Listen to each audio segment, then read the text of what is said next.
قومی سلامتی کی پارلیمانی کمیٹی اجلاس آج اسلام آباد میں ہو رہا ہے۔ اسپیکر قومی اسمبلی راجہ پرویز اشرف کی زیر صدارت اجلاس میں شرکت کے لیے وفاقی وزراء، قائد حزب اختلاف، سیاسی رہنماؤں، آزاد کشمیر کے صدر، وزیر اعظم اور وزیر اعلیٰ گلگت بلتستان مدعو۔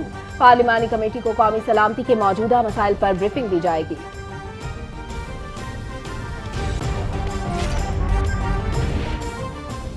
پہلے دن سے غریب ترین طبقے کو مشکل معاشی حالات کے اثرات سے بچانا اولین ترجیح رہی۔ وزیر اعلیٰ پنجاب کا ماہانہ 100 یونٹس والے صارفین کو مفت بجلی کی فراہمی کا اعلان خوش آئند ہے۔ معاشی حالات بہتر ہوتے ہی مزید سہولیات فراہم کریں گے۔ وزیر اعظم محمد شہباز شریف کا ٹویٹ۔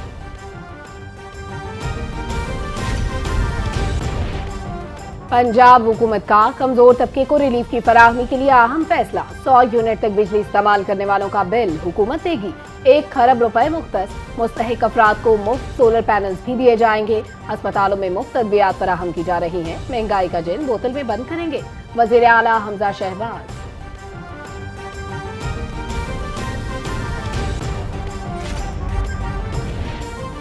پنجاب کے 20 حلقوں میں ضمنی انتخابات کے لیے مہم جاری۔ دوسروں کو کرپٹ کہنے والا خود سب سے بڑا چور نکلا۔ گوگی پنکی کوریڈور کے ذریعے پنجاب کے وسائل کو بے دردی سے لوٹا گیا۔ بیرونی سازش کا نعرہ لگانے والا اب ڈونلڈ لو سے معافیہ مانگ رہا ہے۔ 100 یونٹ استعمال کرنے والوں کو مفت بجلی کی فراہمی اہم اقدام ہے۔ نائب صدر مسلم لیگ نون مریم نواز کا ویلنشیا ٹاؤن لاہور میں جلسے سے خطاب۔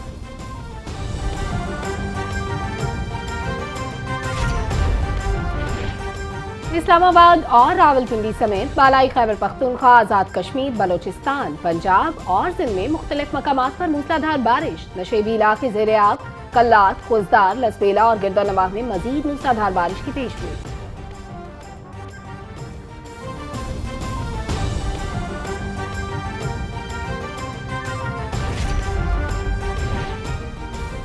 بلوچستان میں شدید بارشیں، ندی نالوں میں طغیانی، 6 افراد جاں بحق، 13 زخمی۔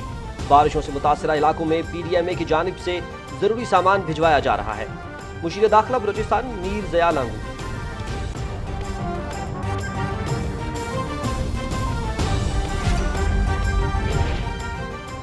احتیاط کیجیے، کورونا پھر سر اٹھا رہا ہے۔ 24 گھنٹے میں 653 نئے کیسز رپورٹ۔ مثبت کیسز کی شرح 3.45% رہی۔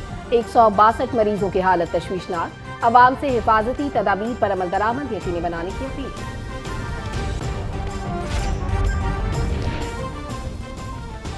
کارگل جنگ کے hero captain colonel Sher Khan شہید نشان حیدر کا 23واں یوم شہادت۔ سوابی میں کیپٹن کرنل شیر خان کے مزار پر تقریب کا انعقاد۔ پاک فوج کے چاق و چوبند دستے کی جانب سے گارڈ آف آنر۔ مہمان خصوصی نے شہید کے مزار پر پھول چڑھائے اور فاتحہ خوانی کی۔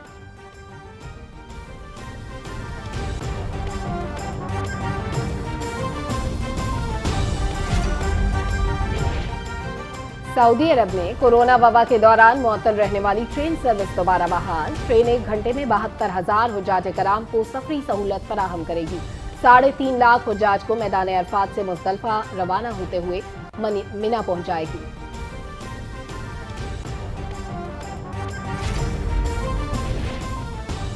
بھارت میں انتہا پسندی عروج پر۔ بجرنگ دل اور وشوا ہندو پریشد کی جانب سے نئی دلی میں دھرم پنچایت کا انعقاد۔ مسلمانوں کے معاشی بائیکاٹ کی مہم شروع کرنے کا اعلان۔ مسلمان دکانداروں سے سامان نہیں خریدیں گے۔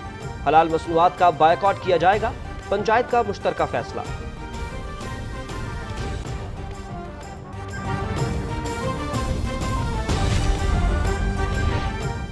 امریکی ریاست شکاگو میں یوم آزادی کی پریڈ پر فائرنگ۔ 12 افراد ہلاک، 60 زخمیوں کو اسپتال منتقل کر دیا گیا۔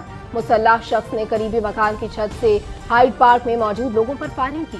سفید فام حملہ آور 22 سالہ رابرٹ کو گرفتار کر لیا گیا۔ Chicago police.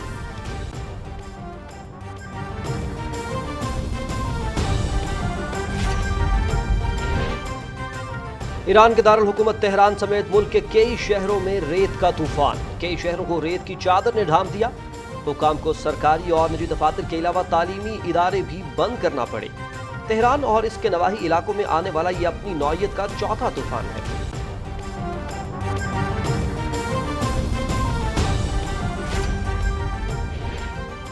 امریکی خلائی ادارے ناسا کا چین پر چاند پر قبضہ کرنے کا الزام۔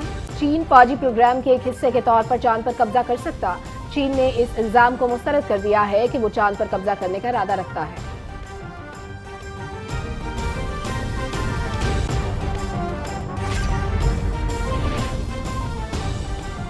عید الاضحیٰ کی آمد ملک بھر میں مویشی منڈیاں سج گئیں۔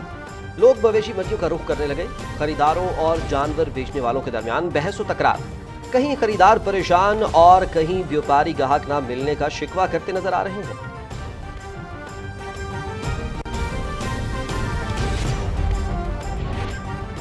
پاکستان کے شہروز کاشف کا ایک اور اعزاز۔ دنیا کی نویں بلند ترین چوٹی ناگا پربت سر کرنے والے دنیا کے کم عمر ترین کو پیما بن گئے۔ شہروز کاشف نے 8126 میٹر بلند چوٹی پر آج صبح سبز ہلالی پرچم بلند کیا۔ ہنزا شمشاد سے تعلق رکھنے والے فضل علی بھی شہروز کے ساتھ موجود۔ شہروز کاشف 8000 میٹر سے زیادہ بلندی والی 8 چوٹیوں کو سر کر چکے ہیں۔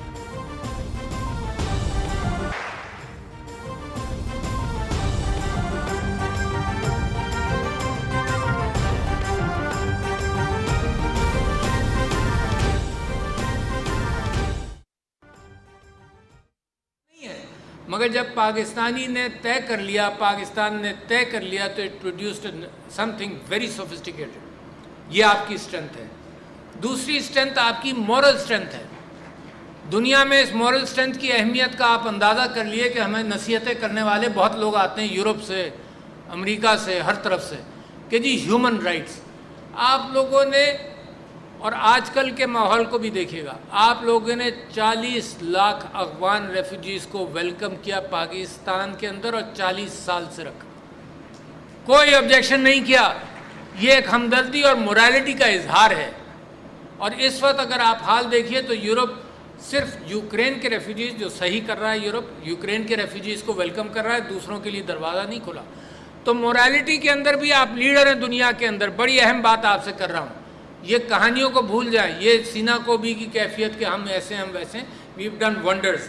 تیسری بات، جس طرح سے آپ نے دہشت گردی کا مقابلہ کیا، ہماری فوج کو خراج عقیدت، اور آپ لوگوں کو، اور خاص طور پر کے پی کے لوگوں کو۔ دنیا فیل ہوئی، بڑی بڑی سپر پاورز اس میں فیل ہوئی، آپ نے کامیابی حاصل کی، امپورٹنٹ۔ چوتھی بات، آپ کے ہاں اگر کوئی بھی کیفیت آزمائش کی آ جائے تو آپ کی فلنتھروپی، آپ کا کار خیر، چاہے زلزلہ آئے چاہے سیلاب آئے۔ میں امریکہ میں تھا، شکاگو میں تھا، جب نیو اورلینز میں سیلاب آیا، سمندری سیلاب آیا، تو میں نے دیکھا کہ امریکن انتظار کرتے تھے کہ حکومت کچھ کرے۔ پاکستان میں جب زلزلہ آئے اور سیلاب آئے تو لوگ اتنے نکل جاتے ہیں کہ 8-8 10-10 گھنٹے کے ٹریفک جام ہو جاتے ہیں، پبلک گاڑیاں بھر بھر کا سامان لے جانے والوں کی۔ تو یہ آپ کی اسٹرینتھ ہے، ہمدردی، ٹھیک ہے نا؟ تو جب یہ، اور اس کے ساتھ ساتھ آپ نے کووڈ کا مقابلہ کیا بہترین انداز سے۔ تو یہ بھی یہ چیزیں ہیں جس کو آپ ذہن میں رکھیں کہ Pakistan is strong. Let everybody say whatever they want to. You are a strong country, and that's what I want to inspire in all of you. کہ اپنی اسٹرینتھ کو پہچانو۔ یہ اس وقت دنیا میں آسان ہے، جو سپر پاورز بنتی ہیں اور پچھلے 100 سال کے اندر جو انہوں نے کیا، اس وقت ٹرین کی رفتار، انٹلیکچوئل لیڈرشپ کی رفتار اتنی تیز ہے کہ ودن اے ڈیکیڈ اور 2 میں ایکسپیکٹ کرتا ہوں کہ پاکستان اگر صحیح راستے پر، صحیح فیصلے کرنا بے انتہا ضروری۔ جو میں نے آپ سے بات کی کہ آپ کی جو تعلیم کا اینڈ ہے وہ میکنگ رائٹ ڈیسیشنز، اور قوموں کی تقدیر کے اندر بھی رائٹ ڈیسیشنز ضروری ہیں۔ ایک کتاب ہے ایسی موگلو اور رابنسن کی، وائی نیشنز فیل۔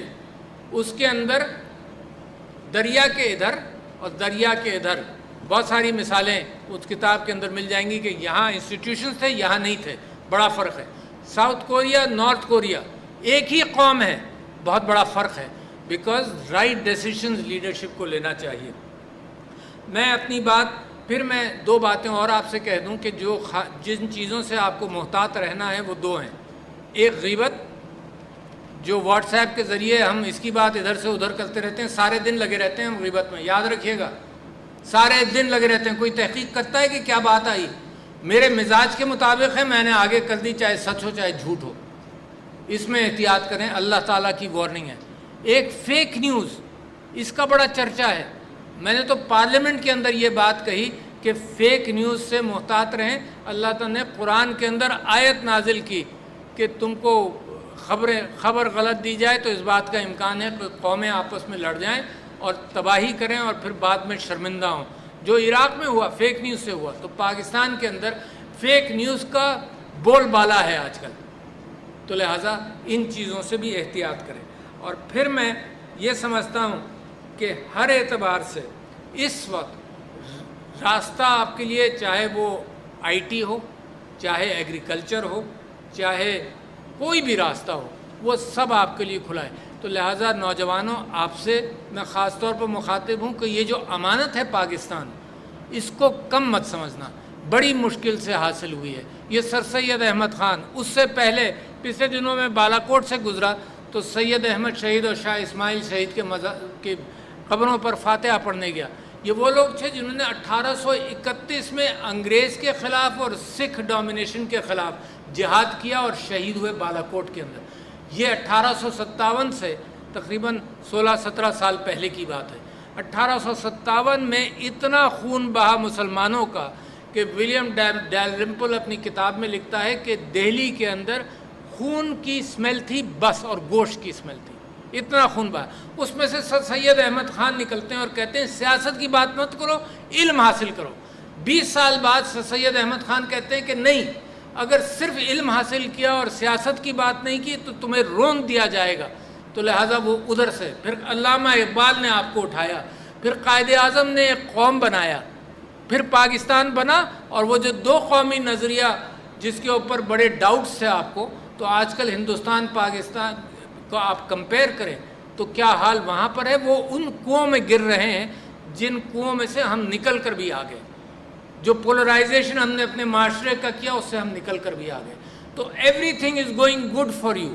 ہر چیز آپ کے لیے اچھی جا رہی ہے, مگر کوشش اس بات کی ہے کہ آپ کے مستقبل کے فیصلے اور آپ کی محنت جاری رہے. اور میں آخر میں ایک بات سناتا ہوں, واقعہ سناتا ہوں. پچھلے دنوں پولیٹیکل کرائسس بھی رہا تو میں نے 2 کتابیں پڑھی. ایک فرانسس فوکیاما کی کتاب پڑھی, دی اینڈ آف ہسٹری. اس نے کہا جی انسانیت کی تاریخ اب تکمیل تک آ گئی. کیوں؟ یہ طے پا گیا کہ عقل سے انسان سوچے گا, مشاورت کرے گا تو جمہوریت طے ہے. دوسری بات اس نے کی کہ کیپٹلزم طے ہے, تجارت پروڈیوس کرے گا, بیچے گا. بس دماغ اور پیٹ, ان چیزوں کو جب طے کر لیا تو قصہ ختم ہو گیا, اینڈ آف ہسٹری. یہ امپروو کرتے رہیں گے. مگر سیموئل پی ہنٹنگٹن نے اس کے 3-4 سال بعد کتاب لکھی, کلاس آف سویلائزیشنز. اس نے کہا نہیں, اور اس نے مثال دی سقراط کی. سقراط نے بھی یہی کہا کہ جی میں ایک سٹی اسٹیٹ بنانا چاہتا ہوں, تو اس کے اندر جمہوریت ہوگی, اس کے اندر تجارت ہوگی, بس ختم. تو اس کے شاگرد نے پوچھا کہ بس ختم؟ اس نے کہا نہیں. تھائمس اس نے لفظ استعمال کیا, اس نے کہا پیشن. اس نے کہا پیشن کے بغیر نہ اسٹیٹ کا نہ ملکوں کا کوئی دفاع کر سکتا ہے, پیشن کے بغیر تعمیر نہیں کر سکتا. تو میرے پاکستانیوں, اس وقت پیشن کی ضرورت ہے, جس کی کمی ہمارے اندر نہیں ہے. آپ کے اندر پیشن کی ضرورت ہے. ملک بنانا, میں کہتا ہوں کہ ٹائم تو بہت تھوڑے ٹائم کے اندر ملک بن جاتے ہیں, 10 سال 15 سال. آئی ایشور یو کہ میں اور آپ, اللہ مجھے زندگی دے, مگر میں اور آپ پاکستان کو ایک ترقی یافتہ ملک دیکھ لیں گے اپنی زندگی کے اندر. آل دا انگریڈینٹس آر دیر. تو اس امانت کے ساتھ میں آپ سے اجازت لیتا ہوں. اللہ تعالیٰ آپ کا مستقبل بھی اچھا کرے اور آپ کی سروس ٹو ہیومینٹی. پاکستان کے نیچے جو لوگ ہیں ان کو مت بھولنا, جہاں سے آپ نکل کر آئے ہیں. پورے معاشرے کو آپ نے اٹھانا ہے, سب کی انگلی پکڑ کر. صرف آپ نے پیسہ نہیں بنانا. ہمیں اپنی تاریخ میں تعلیم و تربیت کو ہمیشہ مقدم رکھا ہے. ہمیں اپنی تعلیمی نظام کو بہتر بنانے کے لیے زور دینا ہوگا, اس پر کوشش کرنی ہوگی. پاکستان نوجوانوں کے پاس امانت ہے. غلام اسحاق خان انسٹیٹیوٹ ٹوپی کے 26ویں کانوکیشن سے صدر مملکت ڈاکٹر عارف علوی خطاب کر رہے تھے. قومی سلامتی کے بارے میں پارلیمانی کمیٹی کا اجلاس آج سپہر 3 بجے پارلیمنٹ ہاؤس میں ہوگا. اسپیکر راجہ پرویز اشرف کی صدارت میں ہونے والے اجلاس میں قومی سلامتی سے متعلق امور پر بریفنگ دی جائے گی. قومی اسمبلی سیکریٹریٹ کی جانب سے اجلاس کے لیے انتظامات مکمل کر لیے گئے ہیں. غیر متعلقہ افراد کی پارلیمنٹ ہاؤس میں داخلے پر مکمل پابندی ہوگی. قائد حزب اختلاف دونوں ایوانوں کی سینئر پارلیمانی قیادت وفاقی وزراء شرکت کریں گے۔ اس کے علاوہ سینئر سیاسی قیادت، وزرائے اعلیٰ، آزاد جموں و کشمیر کے صدر و وزیر اعظم اور وزیر اعلیٰ گلگت بلتستان بھی اجلاس میں مدعو ہیں۔ سینئر ممبران پارلیمنٹ، قومی اسمبلی اور سینٹ کی قائمہ کمیٹیاں برائے دفاع کے ممبران بھی شرکت کریں گے۔ وزارت دفاع، خارجہ، داخلہ امور اور اس کے ساتھ ساتھ امور کشمیر و گلگت بلتستان، صحت، قومی سلامتی ڈویژن کے وفاقی سیکرٹریز، صوبائی چیف سیکرٹریز، چیف سیکرٹری آزاد جموں و کشمیر اور چیف سیکرٹری گلگت بلتستان بھی شرکت کریں گے۔ وزیراعظم محمد شہباز شریف نے کہا ہے کہ پہلے دن سے غریب ترین طبقے کو مشکل معاشی حالات کے اثر سے بچانا ہماری اولین ترجیح رہی ہے۔ اپنے ٹویٹ میں وزیر اعظم نے کہا کہ وزیر اعلیٰ پنجاب کا ماہانہ 100 یونٹس والے صارفین کو مفت بجلی فراہمی کا اعلان خوشائند ہے۔ معاشی حالات بہتر ہوتے ہی عوام کو مزید سہولیات فراہم کریں گے۔ پنجاب حکومت نے کمزور طبقے کو ریلیف کی فراہمی کے لیے اہم فیصلہ کیا ہے۔ 100 یونٹ تک بجلی استعمال کرنے والوں کا بل حکومت دے گی۔ اس مقصد کے لیے 100 ارب روپے مختص کیے گئے ہیں۔ مستحق افراد کو مفت سولر پینل بھی دیے جائیں گے۔ اسی پر رپورٹ کریں گے محمد شکیل ملک۔ لاہور میں پریس کانفرنس سے خطاب کے دوران وزیر اعلیٰ پنجاب حمزہ شہباز نے کہا کہ عوام کو مفت بجلی دینے کے لیے 100 ارب روپے کی سبسڈی دی جائے گی اور اس سے 90 لاکھ خاندان مستفید ہوں گے۔ انہوں نے کہا کہ غریب آدمی کو خود کفیل کرنے کے لیے سولر پینل فراہم کیے جائیں گے۔ 100 یونٹ استعمال کرنے والے گھریلو صارفین کو انشاءاللہ بجلی کا بوجھ اٹھانے کی فکر جو ہے اس سے آزاد ہو جانا چاہیے۔ گھروں کو ہم ایک ٹائم پیریڈ میں ایک منصوبے کے تحت سولر پینلز دیں تاکہ آنے والے سالوں میں ہمیشہ کے لیے جو ہے ان کی بجلی جو ہے وہ مفت ہو۔ وزیر اعلیٰ حمزہ شہباز نے کہا کہ صوبائی کابینہ نہ ہونے کے باوجود عوام کو سستے آٹے پر 200 ارب روپے کی سبسڈی دی گئی۔ ہم نے 10 کلو کے آٹے کے تھیلے پہ 160 روپے سستا آٹا جو ہے اس کا ریلیف دیا عوام کو۔ تمام اضلاع میں عام آدمی کو ٹی ایچ کیو اور ڈی ایچ کیو ہاسپٹلز میں اور 14 ٹی ایچ کیو ہاسپٹلز میں کینسر سمیت عام آدمی کی دوائیاں آج مفت مل رہی ہیں۔ انہوں نے کہا کہ عمران خان کل تک جس امریکی عہدیدار کو تنقید کا نشانہ بناتے رہے، آج اس سے تعلقات بنانے کی کوشش کر رہے ہیں۔ وزیر اعلیٰ نے کہا کہ ریاست مدینہ کی باتیں کرنے والے گھڑیاں بیچ کر اپنی جیبیں بھرتے رہے اور ان کے حواریوں نے کرپشن کا بازار گرم کیے رکھا۔ خاتون اول جو سابق ہیں انہوں نے نہیں کہا کہ میری بیٹی فرا گوگی جو ہے وہ اس کے اوپر یہ اس کے جو اربوں جو غبن کے کیس ہیں وہ چلیں گے، ہر پر غداری کا مقدمہ بنا دو، غدار کہو سب کو۔ یہ کیا کھیل تماشا ہو رہا ہے؟ جس طرح آپ کے بچوں کے خوابوں کے ساتھ کھلواڑ کیا گیا کہ 1 کروڑ نوکریاں دوں گا اور لاکھوں لوگوں کا روزگار کھا گیا یہ عمران نیازی، 50 لاکھ گھر دوں گا اور غیر قانونی تجاوزات کی آڑ میں لاکھوں گھر جو ہے اس نے گرا دیے اور اپنے بنی گالا کا محل جو ہے اس کو ریگولائز کروا لیا۔ وزیر اعلیٰ پنجاب نے کہا کہ ڈوبتی معیشت کو بچانے کے لیے دل پر پتھر رکھ کر پیٹرولیم مصنوعات میں اضافے جیسے مشکل فیصلے کیے۔ انہوں نے کہا کہ گزشتہ 4 برسوں میں ملک کو کرپشن اور بحرانوں کے سوا کچھ نہیں دیا گیا۔ ہم ملک کی معیشت کو دلدل سے نکال کر حقیقی ترقی کی راہ پر گامزن کریں گے۔ محمد شکیل ملک، پاکستان ٹیلی ویژن نیوز، لاہور۔ وزیر خزانہ مفتاح اسماعیل کہتے ہیں کہ بین الاقوامی مالیاتی فنڈ کے ساتھ پروگرام ٹریک پر ہے۔ اس کے معطل ہونے یا تاخیر سے متعلق خبروں میں کوئی صداقت نہیں۔ ایک ٹویٹ میں انہوں نے کہا کہ IMF کے ساتھ پروگرام درست انداز میں آگے بڑھ رہا ہے۔ مسلم لیگ نون کی نائب صدر مریم نواز کہتی ہیں کہ امریکی سازش کا راگ الاپنے والے فتنہ خان نے ڈونلڈ لو کے پاس اپنا نمائندہ بھیج کر کہا کہ ہم سے غلطی ہو گئی ہے، ہمیں معاف کر دو۔ وہ لاہور کے حلقے PP 170 میں انتخابی مہم کے سلسلے میں ولنشیا ٹاؤن میں کارکنوں سے خطاب کر رہی تھیں۔ اس کی تفصیلات آپ جان سکیں گے ریاض برکی سے ان کی اس رپورٹ میں۔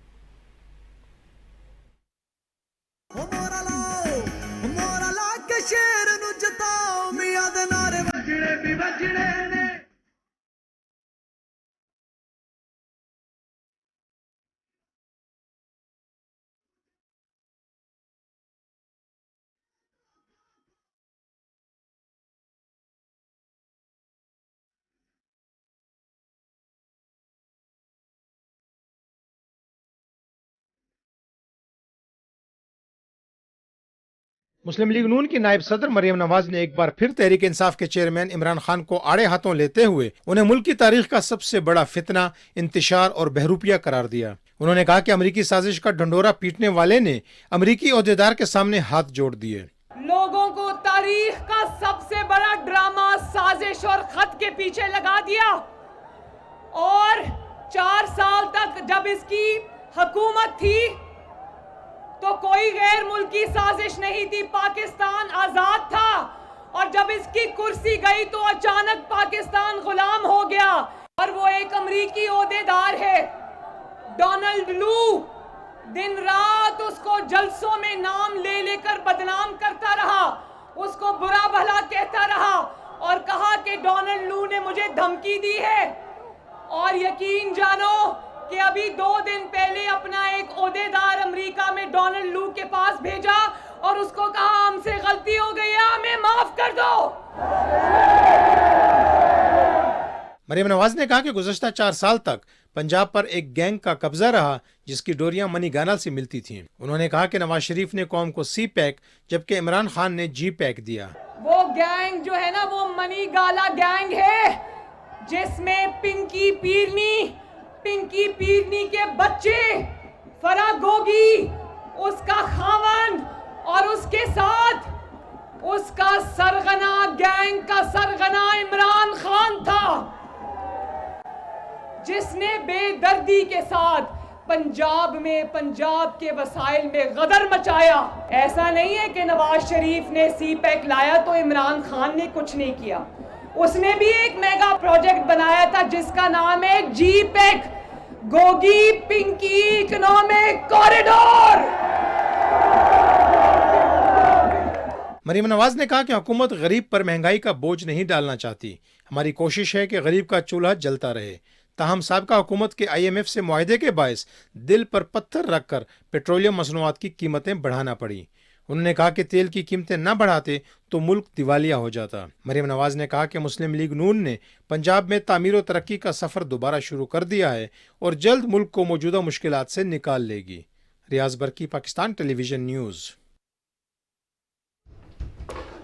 ناظرین، وزیر اطلاعات مریم اورنگزیب نے کہا ہے کہ فواد چودھری اور شیریں مزاری کی پریس کانفرنس نے تصدیق کر دی کہ بشرا بی بی تحریک انصاف کے سوشل میڈیا اور جھوٹے بیانیے کی سربراہ غداری کے سرٹیفکیٹ دینے اور اداروں کے خلاف مہم کی ماسٹر مائنڈ ہے۔ اب رد عمل میں انہوں نے کہا کہ پریس کانفرنس میں یہ بھی تسلیم کیا گیا کہ آڈیو بشرا بی بی کی ہی ہے اور سیاسی مخالفین کو غداری کے ساتھ منسلک کرنا انہی کا مشورہ ہے۔ مریم اورنگزیب نے کہا کہ یہ بھی ثابت ہو گیا کہ گندی زبان والے ترجمانوں سے غیر اخلاقی press conference Bushra Bibi ہی کرواتی ہیں۔ محترمہ منی گالا میں چھپ کر غداری، بیرونی سازش کے بیانیے اور قومی اداروں کے خلاف سوشل میڈیا مہم چلوا رہی ہیں۔ انہوں نے کہا کہ بشرا بی بی نے اپنی تاریخی کرپشن چھپانے کے لیے بیرونی سازش اور غداری کا بیانیہ گھڑا اور سیاسی مخالفین، صحافیوں اور اداروں کے خلاف گالم گلوچ کی مہم شروع کرائی اور غداری کے پرچے بنوائے۔ وزیر اطلاعات نے کہا کہ بیرون ملک سازش کے جھوٹے بیانیے کے چیمپئن امریکہ سے معافیاں مانگتے اور منتیں ترلے کرتے پکڑے گئے ہیں۔ عمران خان ماضی کی تلخیاں بھولنے کے لیے معافی نامے امریکہ پہنچا رہے ہیں۔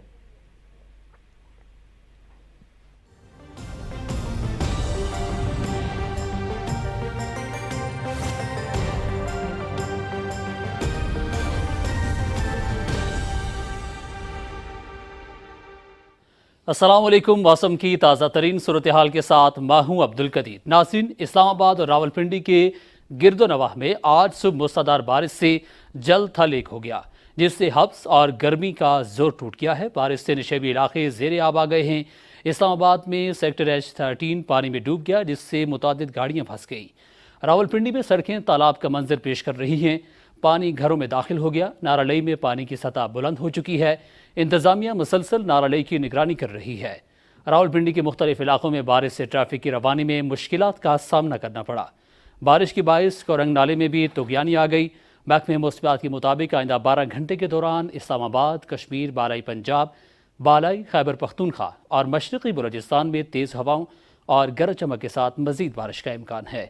اس دوران خطہ پوٹھوہار، کشمیر اور ملحقہ پہاڑی علاقوں میں بعض مقامات پر موسلادھار بارش بھی ہو سکتی ہے۔ گزشتہ 24 گھنٹے کے دوران سندھ، بلوچستان، پنجاب، بالائی خیبر پختونخوا اور کشمیر میں تیز ہواؤں اور گرج چمک کے ساتھ بارش ہوئی۔ گزشتہ روز ریکارڈ کیے گئے زیادہ سے زیادہ درجہ حرارت چلاس 46 اور سبی میں